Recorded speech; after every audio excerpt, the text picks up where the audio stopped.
Halochos, Choshen, Mishpat, Chelik Beis, Hilchas Matana, from the beginning. First he quotes the Shulchan Aruch. Matana ba'oines, eino matana klal. If somebody forces a gift upon a second person, that's not considered a gift. Afilu loy mosar moido. Even if the person didn't give any verbal notice. Vafilu gilui das levad she'eino noisna barotzoin mevatel hamatona. Even if, in other words, you can't force someone to give you a gift in any way. And even if the person didn't verbally say anything, and even if the person showed in any way that he's not giving this willingly, because you, at somebody at gunpoint, you ask him, I'd like to have your watch as a gift, is it okay? Anything like that, it's not considered a gift. Avol mechira ba'oines, havi mechira, im loy mosar moido. Whereas if someone sells something to another person, if Ruvain sells something to Shimon forcibly, unless Ruvain says something clearly that I'm not doing this willingly, then it is considered the sale does go through legally. This is the way the Shulchan Aruch, says it, and it's obviously showing a difference between gift and sale, which we'll see how Rav Nosson Zal is going to clarify this. Al pima shekosavnu le'el kama pomim divrei Rabbeinu Nero Yoir. This chapter is based on something we've discussed before many times about the part in Likutei Halochos, in Likutei Moharan, where Rabbeinu Zal says shekol hanefoshois shorosham bashirus. That when we speak about the spiritual world, money comes from the same place, Baruchnius, as the nefesh comes from. Both of them come from an address in heaven that's called kavod. The term kavod means honor. The nefesh comes from kavod because the Gemara says that the Jewish souls are carved out mitachas kisei hakavod. They come from Hashem's throne of honor, and money also comes from a place of kavod, because we say many times, ha'osher v'hakavod milfonecha. Ashirus and kavod are put together. Money and wealth money and honor are put together. So they both come from this same place, referring to the Shechina, which is called the Eim Kol Chai. Rabbeinu Zal discusses this a lot in Likutei Moharan. Now Rav Nosson Zal starts his explanation. Ubishvil zeh, based on this, Hagoizel es chaveiroi ki'ilu noitel es nafshoi v'nefesh bonov ubnoisov. The Gemara says that if a person steals money from another Jew, it's as if you stole his soul. It's as if you took away his nefesh and the nefoshois of his children. Kiheim tluyim bashirus, because they are plugged into his wealth. A person's souls, the souls that are attached to him, his wife and children, and his monetary possessions are plugged into each other spiritually. Ayin Shom b'maimar gzela. Look in the chapter on Likutei Moharan that deals with the topic of stealing. There are two chapters on Likutei Moharan. They are side by side, 68 and 69 in Chelik Aleph, which deal a lot with the topic of money, explaining what the origin of money is, b'kedusha, and based on that clarifying a lot of seemingly strange statements in the Gemara based on the explanation. Now Rav Nosson Zal says, Vehine lefi zeh, based on this, hoyoroi sheyei oser be'isur godol gam litein lechaveroi matona meritzoinoi. According to what you're telling me here, that the wealth and the children are connected to each other, then logically I shouldn't be allowed to give away any of my possessions to somebody else even willingly, because shouldn't that be interpreted chas v'shalom as if I'm giving away my kids, that kind of thing. Me'achar shehanefesh tluya b'hamomoin ve'eich yihye odom reshoi litein lechaveroi mamoinoi halayu noiteles nafshoi shelatzmoi. The person's giving away his own nefesh or parts of his own nefesh if he gives away some of his wealth. So what's the explanation? Ach be'emes Hine ikar mailas hu ashirus hu shemegadel Hashem v'hanefesh. Rav Nosson Zal explains here the main importance of wealth is when the wealth is used to elevate the person's nefesh and the person's name, the person's honor. Ki Hashem hu hanefesh. Because when we talk about a person's name, it's the person's soul. It's the essence of the person. This is discussed many times in the Likutei Halochos, how the importance of the name of we talk about a person who has a good name, means he's got a good reputation. That's koilel everything about the person. That's more than saying he's got $1 million. It's more than saying he's a nice guy. That term reputation, there's like 1,000 things that plug into that. So Rav Nosson Zal says here, the shem and the nefesh are one. Ki hashem hu hanefesh. The name of a person is his life force. That's why when a person gets dangerously ill, chas v'shon, they change the name. What kind of baloney is that? Giving him calling this a chair is going to change it, is going to affect it? How come if I call you Chaim Yankel instead of Yankel, it's going to make you get better? That kind of thing. And yet we know that it works. We know that the name definitely has major bearing on the essence of the item. Va'azai hakoil te'evim lehidovek benafshoi. And when a person is zoiched to use all of their possessions and all of their wealth for the benefit of their nefesh, of their soul, and of their name, then all people yearn towards, all people crave that person. Everybody wants that person. As the Gemara, there's a pasuk that says that v'oyavei oshir rabim, that wealthy people have lots of friends. There are lots of people that cling to them, in quotes. When is that? When it's done properly, when the money is being used to benefit the person's nefesh. We'll see soon, just go, let him talk. Let Rav Nosson Zal talk, he'll clarify himself.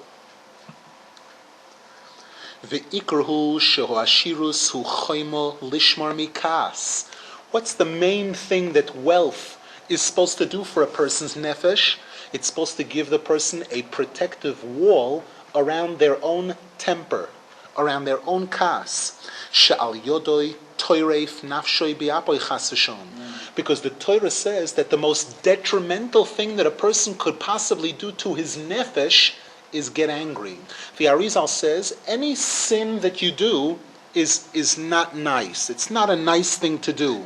But there's only one sin that you could do in the whole Torah where the nature of this sin is it serves as a scissors. And it takes your nefesh and it shreds it. That's the wording in the pasuk.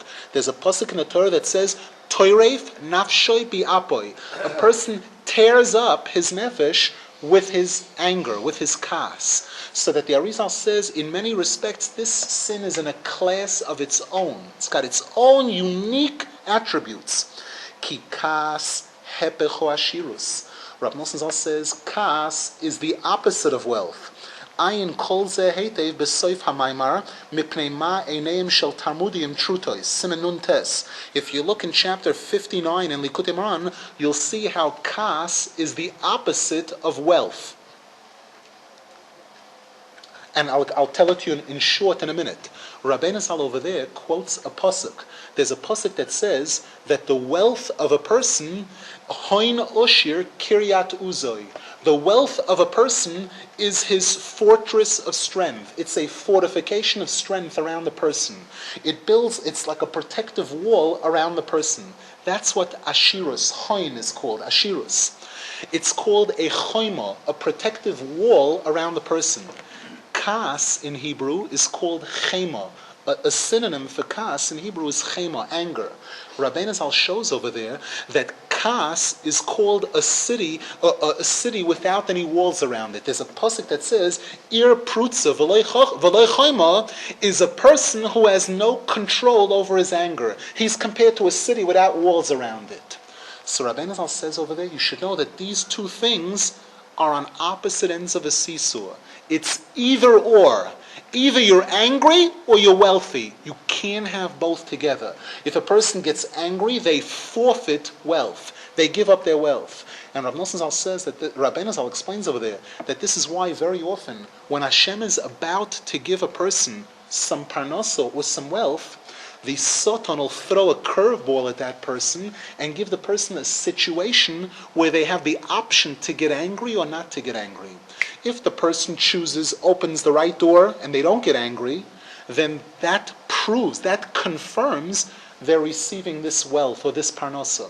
If the person gets angry, they trade it in chayma for chayma. that you made the choice yourself. Chema is anger, choima is the wall, the ashirus. Chas v'shalom, the person trades in this for this. So now Rav Nosson Zal says, V'alkein adarabba. That's why just the opposite. Ze ikra mailas o ashirus. The main benefit of wealth is sheyarchiv yodoi, to open your hands wide, v'yitein matonos laniyim, and give generously to other people, not to hold on to it all for yourself, but rather to distribute it generously to poor people. V'afilu la'ashirim, and even to give to wealthy people, lend them money in certain cases where they need it, berotzain toiv, to give it with a good feeling, kidei liknois ahava v'reus im nefoshes rabim, so that a Jew should acquire friendship and closeness with as many people as they can. Bebechinas, as the pasuk says, v'oyave oshir rabim, that those that like a wealthy, there are many people that like someone that's wealthy. Why? Because he can buy friends. He can use the wealth. The Mishnah says in Pirkei Avos, uknei lecha chaver, that friendship, a rabbi, you don't buy with money. A rabbi is not allowed to teach for money. If he accepts any payment, the payment is for babysitting. The payment is for the fact that he could have been doing something else at the time. But just like when Hashem gave the Torah to the Jews on Mount Sinai, there was no admission free. He didn't charge admission. So too, a rabbi, a yeshiva, can't technically charge admission. What they're charging is for babysitting, so not for teaching Torah. Teaching Torah is free. But friendship is not free. Friendship, you got to give to get. You have to assume this concept of knei. Bebechinas v'chol hareya leish matan, that all friends are to one who gives. V'azai yigdal shmoi v'nafshoi ma'oid al yidei ho'ahavo v'haklolois shenichlal im rabim she'oyav ha'moisei udveiken boi al yidei matnas yodei ha'toivo. And then when a person does this heightens his nefesh. His own nefesh gets elevated and expanded as a result of the other people that join with him, that become one with him and like him through the good gifts that he gave to them. So giving away money doesn't mean giving away your nefesh, giving away pieces of the nefesh. On the contrary, it's adding pieces to your nefesh. Even though money, ashirus, is nefesh, it works in reverse proportion. The more you give, the more your nefesh grows. There are certain things, again, adding sugar to a cake. There's a certain amount up to which if you add it, it makes the cake better. It improves the cake. When you cross a certain line, the cake becomes revolting and it'll cause you to chas v'shalom throw up. You know, that kind of thing. Ukemuva shom, as Rabbeinu Zal brings over there in Likutei Moran, sheikar godol Hashem v'hanefeshu sherabim yihye te'evim elov. The main strengthening of the nefesh, when we talk about a person's nefesh achieving its true height is when everybody wants that person, everybody yearns to become attached to that person, kedei sheyuchal legayer gerim, ayin shom. Because when a person reaches that level, where not only do all Jews like him and want him, but even non-Jews want him, that's called shleimus hanefesh. That's when that person's nefesh has reached its greatest height. Why? Because the Hebrew word nefesh means to want. Rotzain. It says by Avram Avinu, when he went to buy the Moras HaMachpelah, he said to the Bnei Ches, Im yesh es nafshechem limkorli, if you want to sell it to me, then if you want me, then show me where Ephraim ben Socher is, and I'll make a deal with him. So the word nefesh means rotzain. So that the more people that want me or like me, it's synonymous. The more people that want me, the more powerful my nefesh is. You understand? And how do you explain that? By giving. The one who gives. It says, Tzadik chonein v'noisein. The tzaddik is called one who gives. Rabbeinu Zal once made a comment that nobody ever came out minus on me. I always end up giving more than I get from a person. Because this is the concept of tzaddik, one who people crave and yearn to, as a result of him being the noisein. He's the giver. V'zeh al yedei matnas yodoi kanal, and this is affected. This is caused by what the person, how much the person gives. U'kamay shekosav, as the pasuk says in Mishlei, matan odom yarchiv loi. A person's giving expands him, it broadens him. V'lifnei gedolim yanchenu, and it prepares a place for him in front of great leaders. Again, he buys his way into those people. Upirish Rashi sheyesh lo shem shehu osher v'nodiv. The person acquires a name of being wealthy and generous. That opens doors for him. Nimtza shalidei hamatonois yigdal Hashem shua nefesh. So we see from here that giving gifts doesn't subtract from the nefesh; it increases, it expands the nefesh. V'chol ze ikar dafka al yedei ho'ahava v'horotzain. But hold on a second, there's a key point here. This is only when you give with goodwill.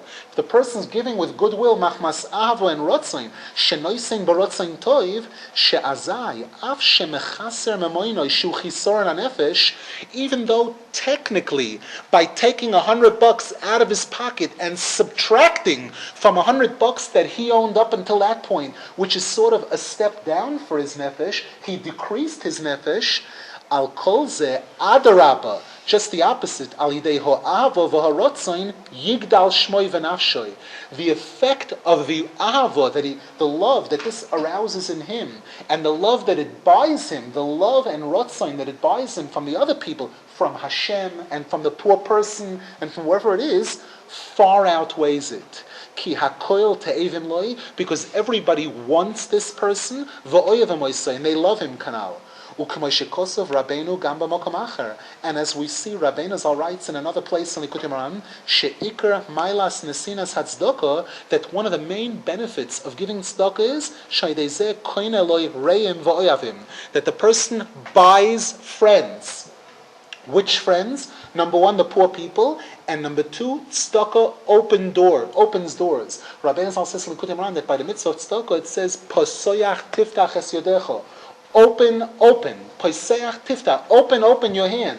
Tzedakah opens openings, it opens doors. Not just to the poor person here. The mitzvah of tzedakah is misugel to help a person in acquiring friends. The fact that he shows rotzain, he gets rotzain back in return, from wherever he can. Ayin Sham Heite, B'maimar Vayihei Marikim Sakeim. Look in chapter 17 in the Likutei Moharan, Ayin Sham, where Rabbeinu Zal expands on this. So therefore, this is a very interesting point here, which there's another place in Likutei Halochos, Rav Nosson mentions this. A person looks at this, a person sees themselves taking money out of their pocket, they're subtracting from their wealth, they're subtracting from their neshama, from the nefesh, but yet what you buy for it in return is 50 times more. Just like the case of a person who bichlal goes into a store to buy something.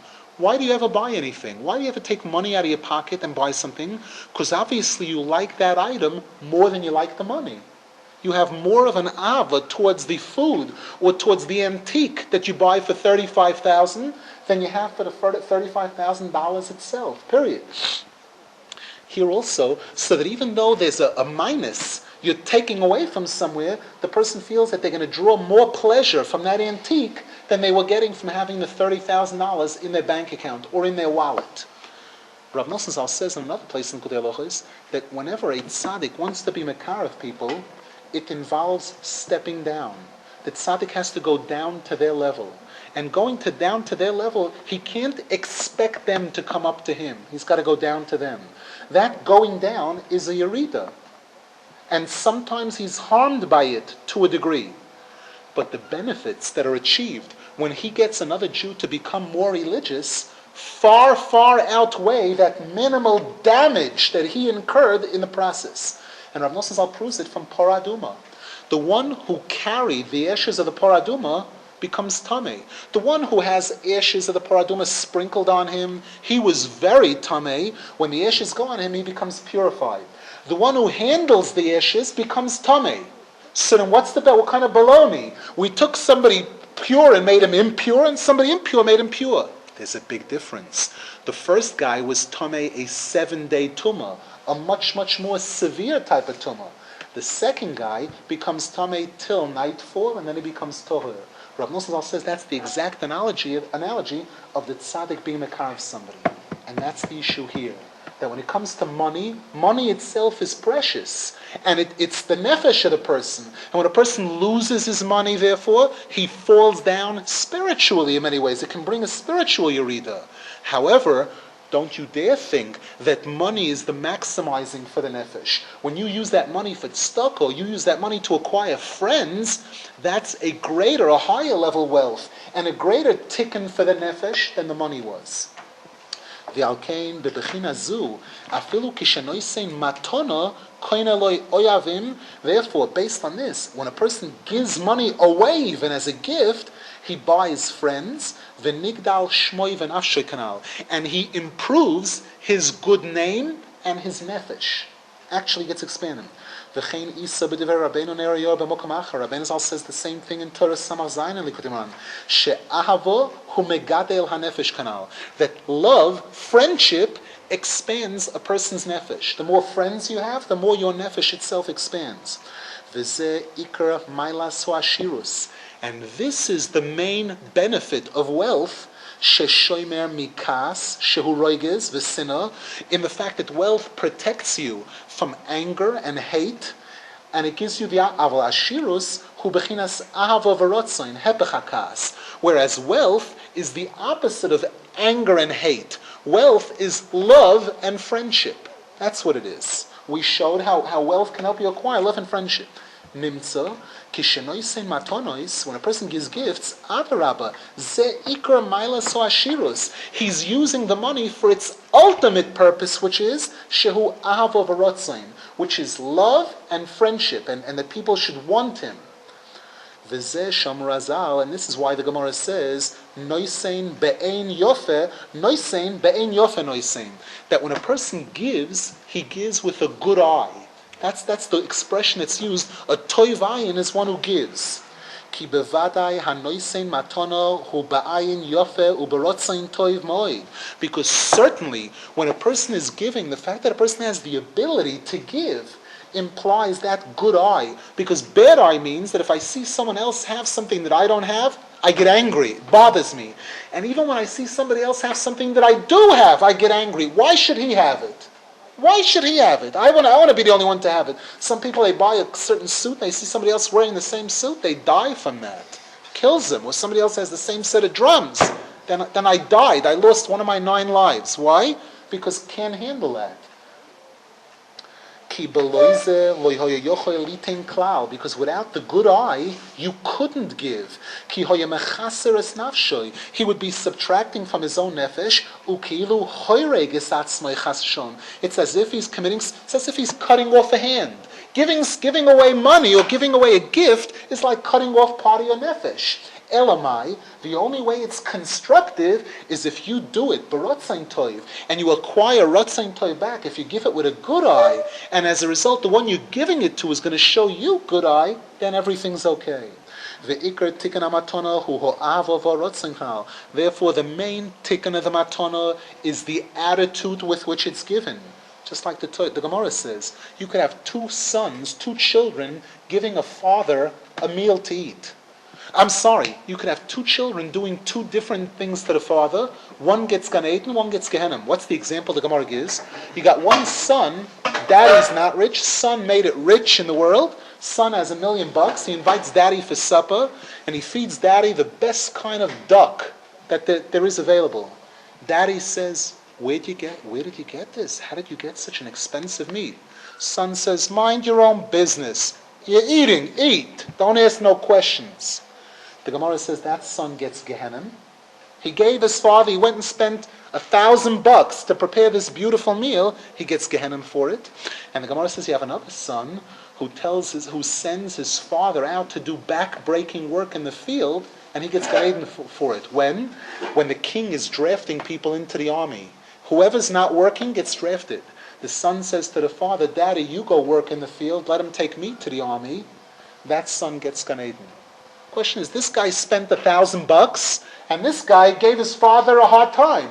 But this one gave barotzain toiv, bi'ava, and this one gave barotz. He spent $1,000, but he did it he showed that he wasn't doing it with real love, with real goodwill. V'alkein bevadai noisein bein yofe kanal. Therefore, when a person gives a matana the right way, he's certainly giving it with a good eye. This is why when the Torah discusses the mitzvah of tzedakah, it says, make sure that when you give the poor man a donation, that your heart shouldn't feel bad, not to have any evil in your heart in giving. Because this act of giving, Hashem is going to bless you for it. You ain't going to lose by this, you're going to gain by this. Biglal hadover hazeh daika, specifically because of this. Dahainu, it doesn't say that as a result of giving, it says as a result of not having this negative feeling in your heart. Hainu al yedei shelo yera levavcha v'sitein ba'ayin yofe ba'avo barotzain aydei zeh yivorechacha. It's the goodwill with which you give. That's what determines the measure of bracha that Hashem gives you in return. Because the more that a person arouses within himself love and goodwill, he's expanding his nefesh. That's taking a deep breath and blowing up the nefesh.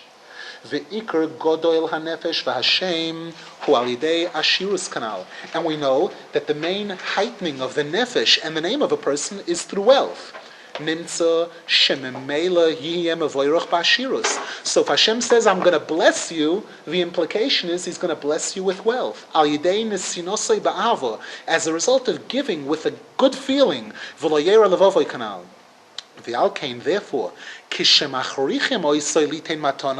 if somebody is forced into giving a gift, even though he didn't protest verbally about it, Eino matana klal. It's not considered a gift. The other guy doesn't own it. Vehigzela gemura. It's considered 100% stealing. Because when a person gives something without goodwill, that's not a gift. I showed you that not only didn't the son get credit for kibuda, the father ate the $1,000 duck. The son not only didn't get a mitzvah, he gets Gehenim for it. Why? But you say, I gave it. That's not called matana. You misunderstood the term gift. It's only a gift measured by the goodwill that it's given in. To the extent that you give with goodwill, it's matana. To the extent that you give barotzain ra, it's gzela. And if somebody forced you into giving a gift, that's called stealing. Nimtza.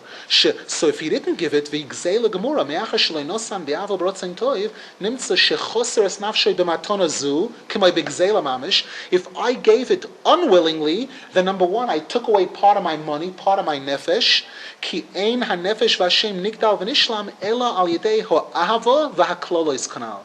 Because what expands the nefesh is the love and the Ratzain Toiv. That's what expands the nefesh. So if you give something away, if I'm out the $100 and I didn't have any Ratzain Rava, then the nefesh only got smaller. Clear? Aval b'mechira. Whereas when it comes to selling something to someone, hu behepech, it's the exact opposite. The logic is the opposite. Ki bevadai al yedei shem moicher chafotzov ein nigdal shmoi v'nafshay klal. Because by selling something, I don't improve my nefesh in any way. That doesn't do anything to expand my nefesh.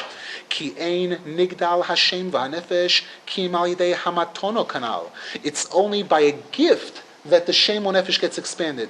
V'kenire bechush, as we see in real life, that just because a guy sells stuff, for stores sells a lot of stuff, that doesn't give them a good name or a good reputation. That doesn't acquire them friends. It acquires them money, but not necessarily friendship. His nefesh doesn't get expanded in the process.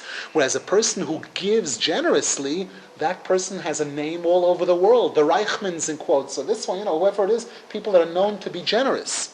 Nimtza sheikr tikun v'shleimus hachisoroin shemechaser es nafshay adei shemoicher chafotzov hu al yedei hamomoin shemekabel bad hachofetz. So therefore, when it comes to selling stuff, if I own certain possessions and I sell them, by removing those possessions from my ownership, my nefesh becomes smaller. It gets subtracted 10 levels. How does it get filled up? By the money that I receive from the other guy in exchange, that money makes up the deficit of the nefesh. I'm giving away my bicycle and I'm getting $80 back in return, so it was a loss and a gain. Therefore the Gemara says, moicher ba'ayin ro moicher, that a seller sells with a bad eye, not with a good eye. Ki ein hamechira b'shvil ahavas chaveroi. When someone sells something to someone else, it isn't because he loves the guy, even though he'll put his hand around you. You go into the store and the guy says, would you like a cigar? Can I offer you a cup of coffee? Sheker, baloney. He ain't your friend. He's looking to make the sale. He's looking to put more bucks in his pocket in many cases. I'm saying not everybody, but he's saying in terms of the norm of selling, it's not b'shvil avas chaver lahagdil shmoy kanal, rak machmas oines moment kanal. It's simply because the guy needs money, so he's selling this thing. Otherwise, he'd hold on to it for all you know. Valkein omer azal moicher otzev. Therefore, the Gemara says that by nature, a seller is unhappy. The one who's selling is unhappy. The buyer is happy. Nimtzo shegam unless it's a rip-off situation, Nimtzo shegam kol hamechiros heim rak ba'oines kanal. So that therefore, when people sell stuff, when people are forced to make house sale, garage sale, that kind of thing, in a certain sense, it's machmas oines. It's simply because I have no alternative. Otherwise, which person would get rid of furniture that things that they have that they owned? V'alkein afilu im onsuhu lemechira. Therefore, even if a person is forced to sell, hamechira kayemes, the sale is considered legal. Me'achar shegam kol hamechiros einom bi'ahavo barotzoin. Since anyway, when a guy's selling, it's not with love or with goodwill. It's simply for making money, that kind of thing. Rak sheniskan chisor.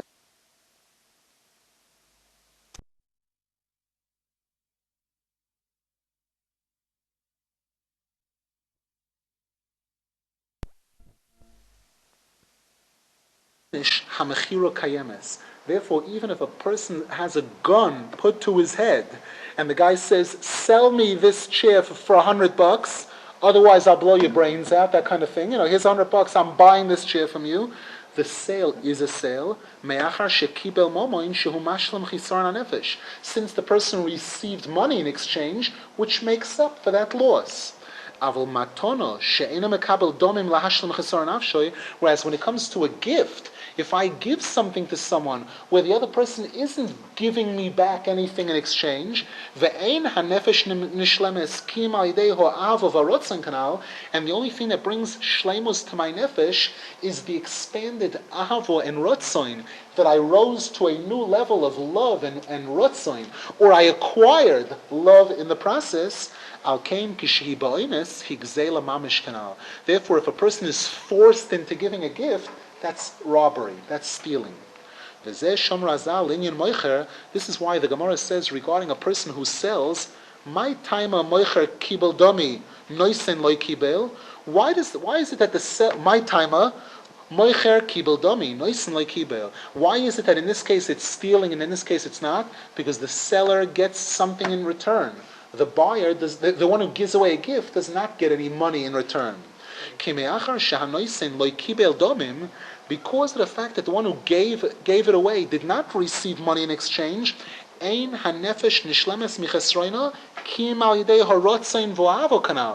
the only thing that's making up the deficit in his nefesh is the ahava and the rotzain.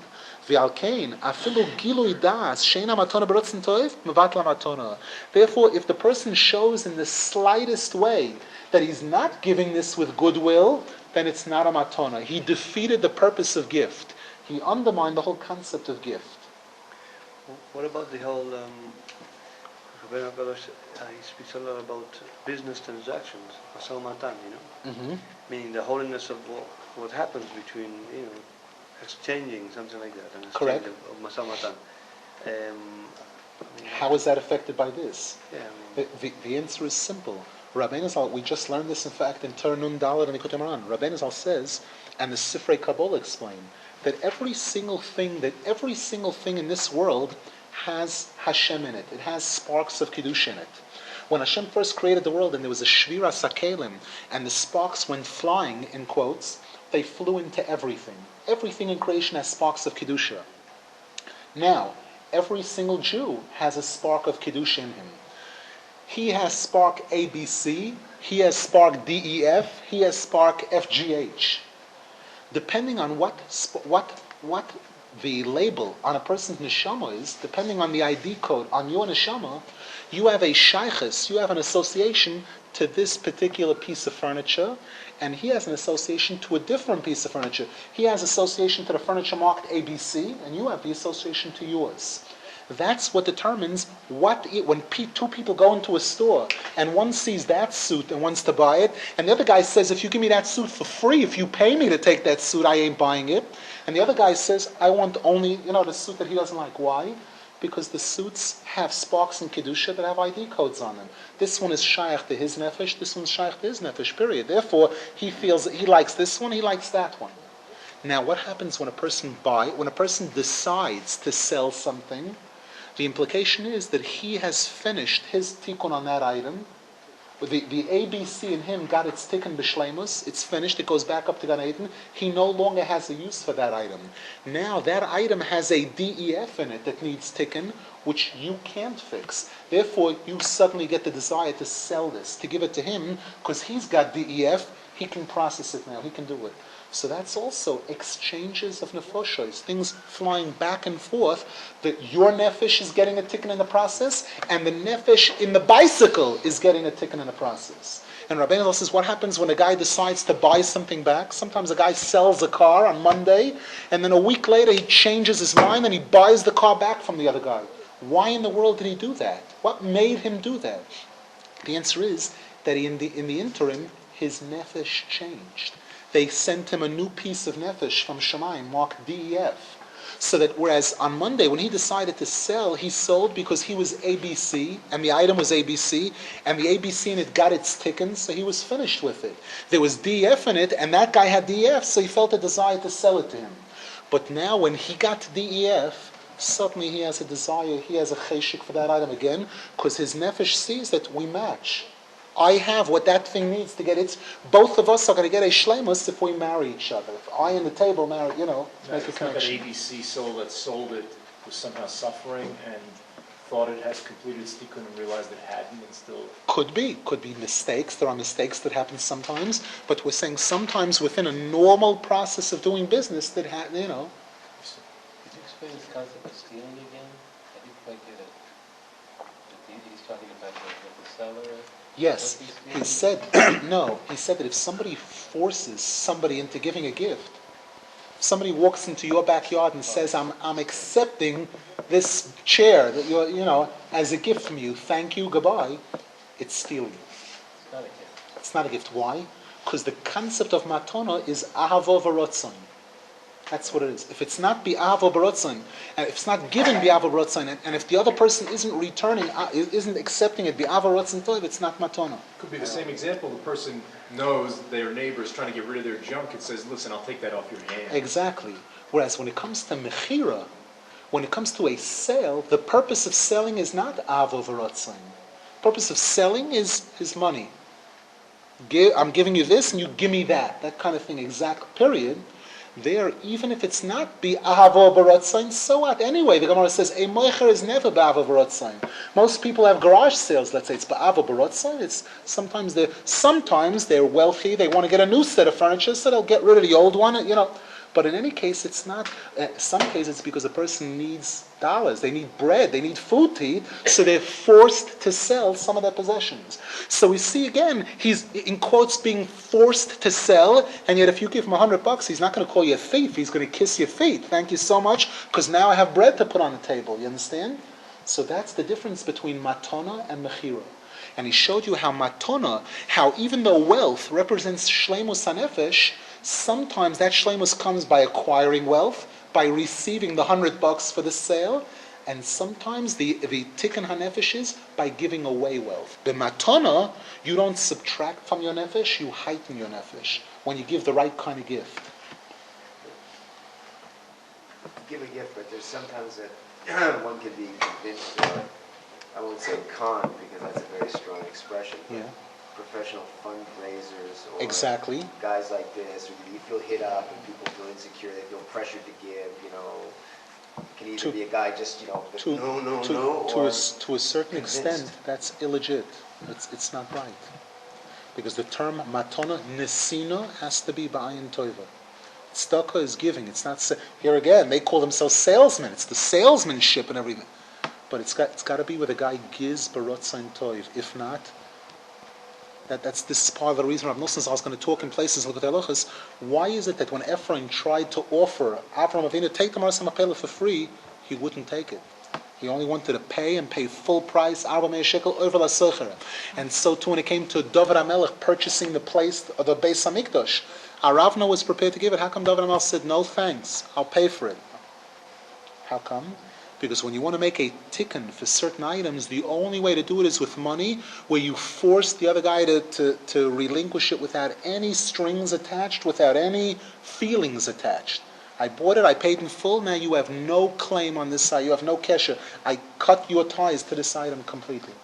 I have a problem sometimes. Let's say I can be in the middle of davening now. I'm in the middle of davening, it can be chasor shot. Jing, jing, jing, jing, jing. Drives me crazy. Now Hashem should bring me. Sometimes I can. But recently Get I've been in this mentality, more constricted mentality, where it really bothers me. I said, I'm like, it's after Baruch Hu. Can I daven like a mensch? Does it bother you? Or I'll maybe just say to I see the same guy over and over again. He makes his rounds. This is his business. I feel like telling him to get a job, which again is not right on my part. But I just. The answer is this. It's a very delicate issue, and I don't think I don't feel qualified, and just stam a regular person qualified to say any clear psak one way or the other way that therefore they shouldn't come around. The Shulchan Aruch says that there are certain cities and there are certain shuls where it's forbidden to go collecting to the members. They have a committee, and the committee is the one that distributes tzedakah for that shul, for that community, and you're not allowed to go to any individual people. And they say that very often that brought tremendous harm to the community, because this whole issue of somebody coming to you and bringing out this goodwill in you, sometimes you don't realize that they're doing you the biggest favor. The Gemara says, who's giving who? Look what he said here. Who's giving? In Matana, you're getting back more in return, number one. The Zohar Kodesh actually says in one place that when Hashem loves a person, what does Hashem give him? A good cause. Hashem sends him an Oni Hogun, a worthy poor man for you to give tzedakah to, because that'll be your greatest bailout. The Zohar Kodesh proves in the case of Sodom that light, who was light? Light was junk. The Zohar Kodesh says that the word light in Aramaic, latya, means a curse. His name was cursed. He was Oror. How did Lot's neck get saved? It says because he was Avram Avinu's cousin, so he got saved. Not enough. The Zohar Kodesh says, look in the Chumash. First the Malachim came to Avram Avinu, and Avram Avinu gave him breakfast. He gave him steak and butter and milk and meat. Also, he gave him a meal. And it says, as soon as they finished eating, they said, all right, enough of this stuff. Now we're headed for Sodom. And what did they do in Sodom? They saved Lot. First they got Lot out of there, and then they turned the whole city inside out, upside down. And when it says afterwards in the pasuk that Lot was saved, it says Hashem remembered the goodness of Avram, and he saved Lot. And he saved Lot. The Zohar Kodesh says, what kind of nonsense? It should have said Hashem remembered the goodness of Lot and saved Lot. The answer is there was no goodness in Lot. Didn't you bring those guys into the house? Who Lot? Yes. Some people Yes. were trying to get. True. He saved them to a certain extent, but the Zohar Kodesh says that his kavanah wasn't really legit. He wasn't. In other words, it's shown how he wasn't really a good guy. What did he give them? He gave them salt to eat. He put down. That's why his wife turned into a pillar of salt. They were trying to. He saved their lives. In a way. True. His daughters to them. True. The answer is there's explanations. There's more. I'm telling you honestly, we can't go into the whole topic for now, but I'm telling you that this is some of what's written about it. And the point here is that sometimes you don't know. Sometimes you're in a position to save your uncle's life or your grandmother's life. Sometimes somebody comes to you to collect money from you, and you give him 10 agorot.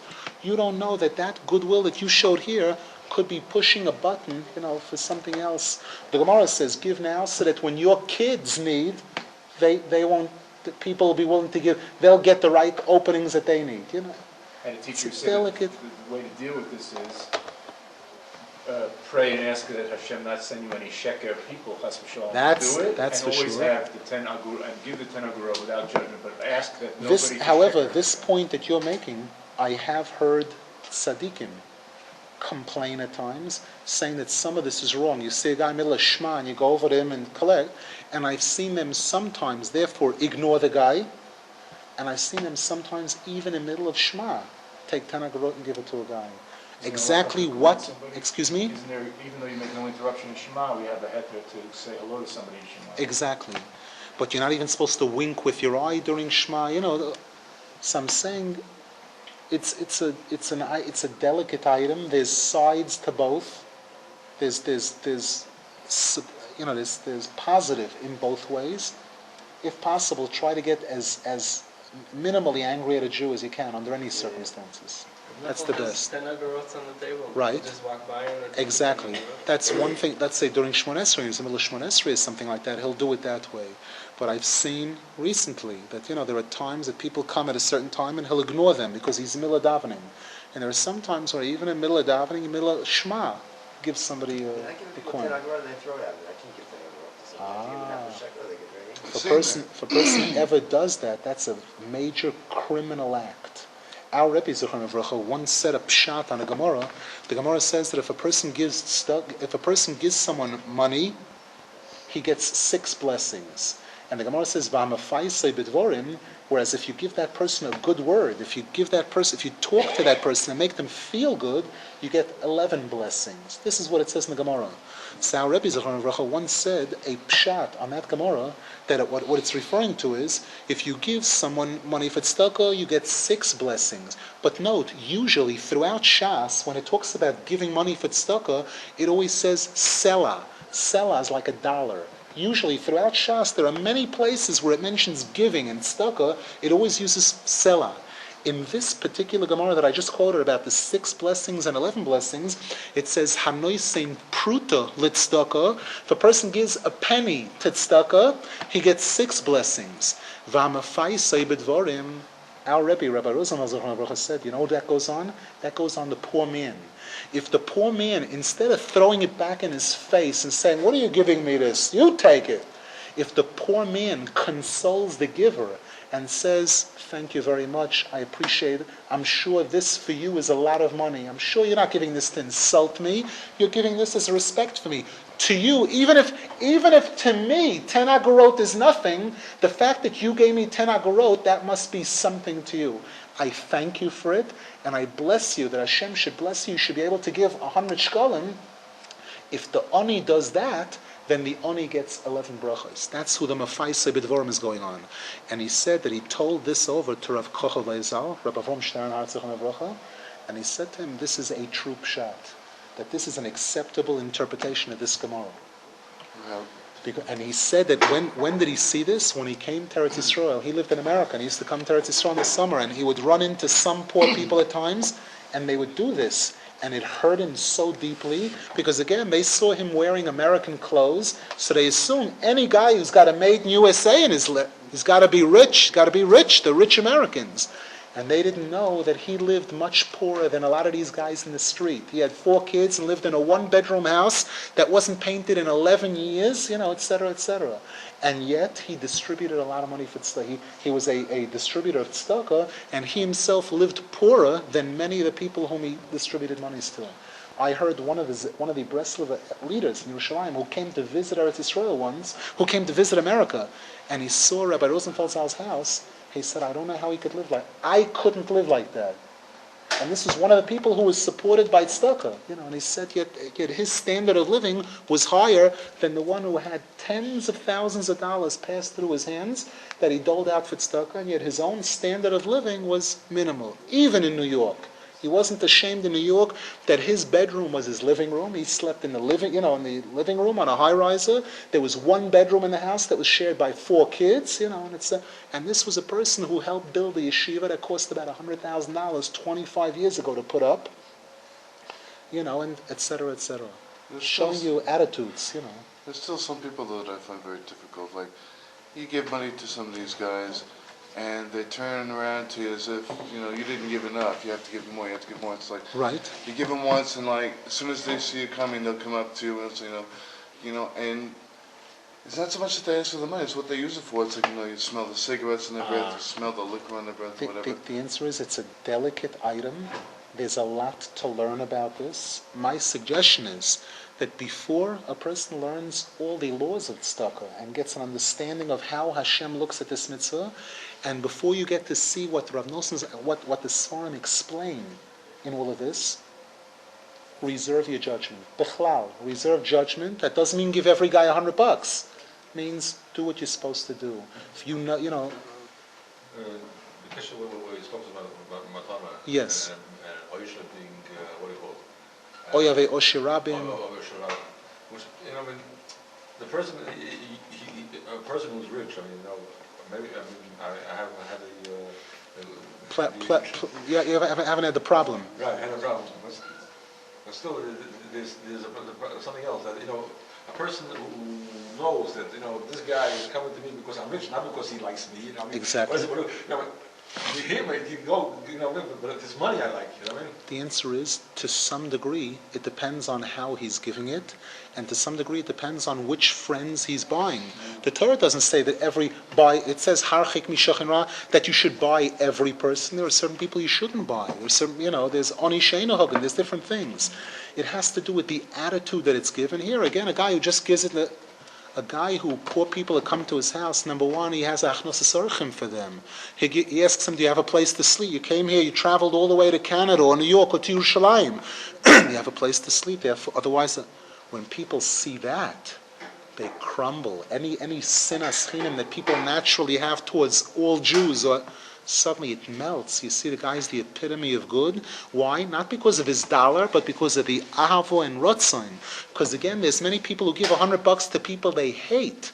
There are certain people who you can go into them, where if you get $100 from them, it's a sign that the guy thinks you're a zero. Because if you were anything, he'd give you $1,000. His minimum donation is $1,000. There are people like this, businessmen, where it's known that if you go into this guy and you get $18, it shows that he considered you a zero. Elamai, there's nobody. His rule is that nobody leaves with nothing, so he gave you the closest thing to nothing that he could, which to him is $18. You understand?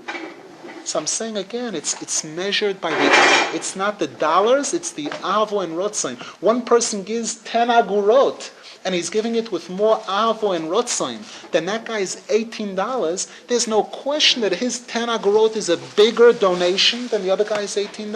No shaila in the world. Al pi halacha, this guy gets much more credit with his 10 agurot because he gave it barotzon toiv than the other guy whose $18 means that guy smells, and I threw him out. I got rid of him with $18. I shut him up. He was going to talk to me for 10 minutes, tell me about his yeshiva, and show me the pictures. I gave him $18 and he left. Baruch Hashem, I had less to, So this we can now understand the English phrase, I was taken. In other words, your nefesh was taken. 100%. And that's going to be the underlying theme in the whole Likutei Halochos Choshen Mishpat. He's going to prove and reprove that the nefesh and the money are one. He's going to prove it to you from 1,000 different angles, how all your dealings with money affect the nefesh, and exactly what that means. This rotzon, this avo, etc.